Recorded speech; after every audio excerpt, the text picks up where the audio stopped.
เฮโลสบายดีทุกคนมีไผไดโนที่มักกินเมนูปิ้งพันพอดีช่วงนี้ก็ฝนตกลงมาเกือบทุกมื้อผักอีเลิศก็เลยออกยอดออกใบสวยงามเลยแหละเบิ่งแม่ทุกคนผักอีเลิศนะออกยอดออกใบ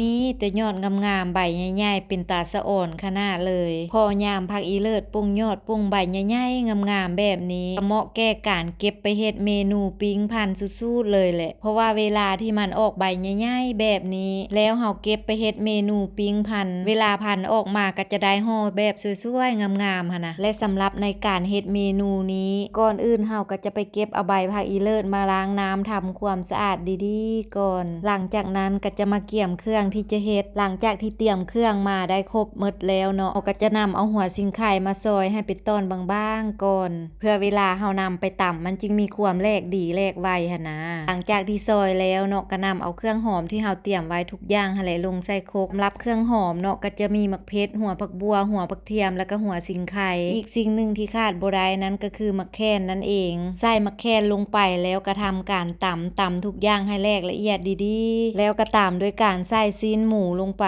เตาะไข่ใส่ลงไปนำอีกแด่จักหน่วยก็ตามด้วยการปรุงรสด้วยเกลือแป้งนัวแล้วก็น้ำตาลลงไปหลังจากนั้นก็ซิดซีอิ๊วตามลงไปอีกแด่จักหน่อยเพื่อเพิ่มความหอมตามไปอีกหน่อยนึงหลังจากนั้นก็ใส่หอมบัวซอยใบขี้หูดหรือว่าผักอีตู้ซอยลงไปก็ทำการตำไปต่ออีกตำไปจนกะว่าเครื่องทุกอย่างมันเข้าเนื้อเข้าในกันดีๆแล้วก็ถือว่าได้แล้วเนาะหลังจากที่ตำแล้วแบบนี้เอาก็จะนำไปห่อใส่ใบผักอีเลิศต่อสำหรับในการห่อเนาะก็ใส่ใบอีเลิศโดยเอาทางหลังขึ้นแล้วก็ใส่บ่วงตักใส่หลังจากนั้นก็โกหรือว่าหลั่นเข้าให้มันเป็นลักษณะกลมๆแล้วก็ใส่ไม้แหลมมาเสียบเพื่อยึดเอาไว้ก็จะห่อแบบนี้ไปเรื่อยๆเนาะจนกว่ามันจะแล้วสำหรับในการเฮ็ดปิ้งพันเนาะเฮาจะใส่ซีนอย่างเฮ็ดก็ได้บ่ว่าจะเป็นซีนไก่ซีนหมูซีนงัวซีนควายซีนป่าแบบนี้ก็สามารถนำมาเฮ็ดได้หมดทุกอย่างเลยเนาะแต่สำหรับเครื่องพันหรือว่าเครื่องห่อก็สามารถนำเอาใบพักหลายอย่างมาห่อได้คือกันบ่ว่าจะเป็นใบผักกาดใบมะเกียงหรือว่าใบมะนาว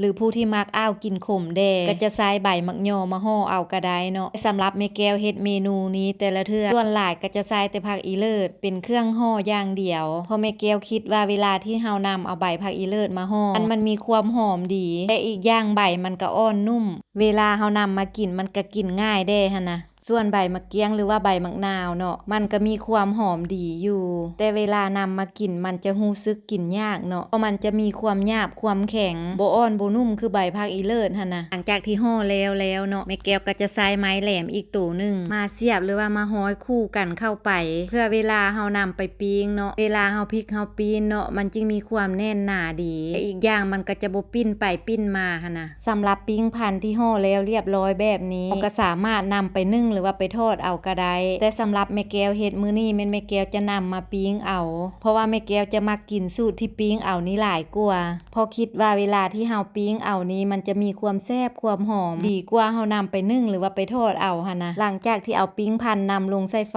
เนาะเฮาก็จะใช้น้ำมันพืชหรือว่าน้ำมันหมูมาลูบหรือว่ามาทาใส่ให้ทั่วเพื่อให้ใบพักของเฮามีความนุ่มเวลาเฮาปิ้งมันจึงบ่เกิดความไหม้กรอบเนาะก็จะทาใส่อ้าวหลายแล้วก็ทาใส่ทั้งสองด้านให้ทั่วเลยเนาะสำหรับน้ำมันที่ทาเนาะถ้าอยากให้แซ่บให้หอมดีนำให้เป็นน้ำมันหมูหรือว่าน้ำมันงาก็ได้เนาะเพราะว่าถ้าเฮาใส่น้ำมัน2อย่างนี้ทามันก็จะเพิ่มความแซ่บความหอมให้ปิ้งพันของเฮาขึ้นมาอีกระดับหนึ่งถ้าว่าผู้ใดบ่มีทั้ง2อย่างนี้ก็สามารถใช้น้ำมันพืชมาทาเอาก็ได้แต่มันจะบ่มีความหอมดีเท่าเฮาทาน้ำมันหมูเนาะจากนั้นก็เฮ็ดไฟอ่อนๆเนาะใจเย็นๆค่อยๆปิ้งไปพอใช้เวลาปิ้งไปได้ระยะหนึ่งตอนนี้เมนูปิ้งพันของแม่แก้วก็น่าจะสุกเป็นที่เรียบร้อยแล้วเป็นจังใดทุกคนสำหรับเมนูปิ้งพันของแม่แก้วมื้อนี้พอสุกแล้วสีสันหน้าตาเป็นตาแซ่บตากินตาซีมอยู่บ่มาเด้อทุกคนมากินข้าวกับเมนูปิ้งพันแซ่บๆนำแม่แก้วนำกันสิมีไผสนใจมากินเมนูบ้านๆแบบนี้นำแม่แก้วอยู่บ่เนาะสำหรับคลิปวิดีโอนี้ขอจบเพียงเท่านี้แล้วพบกันในคลิปใหม่ก่อนไปขออวยพรให้ทุกคนจงใช้ชีวิตในแต่ละวันอย่างมีความสุขไปก่อนเด้อทุกคนบ๊ายบาย